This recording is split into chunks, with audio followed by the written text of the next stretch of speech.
If you want to eject SIM tray from a POCO F7 and insert your SIM card, then first of all we need to prepare the eject tool that you can find inside the box. Once you have it, we need to take a look at the bottom of the phone where we can find our SIM tray.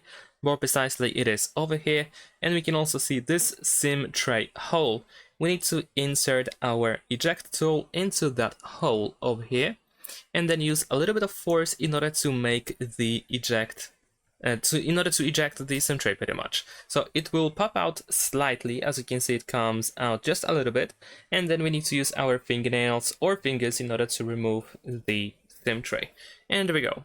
Now over here, of course, we have our SIM tray with SIM slots.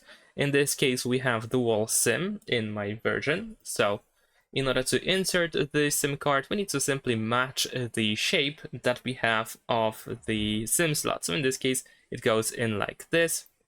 It goes in pretty easily. Make sure that it goes fully in, that it doesn't stick out. And of course, we can also insert the second SIM on the reverse side. And like I said, make sure that it is fully in, that it doesn't stick out, because otherwise you will have trouble with inserting the SIM tray back into the phone. So once you have your SIM card or SIM cards inserted into the SIM tray, we need to insert the SIM tray back into the phone. There we go, and you can just use your fingers in order to push it in.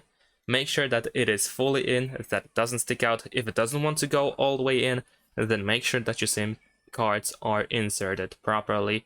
And that's it. Thanks for watching. Leave a like and subscribe.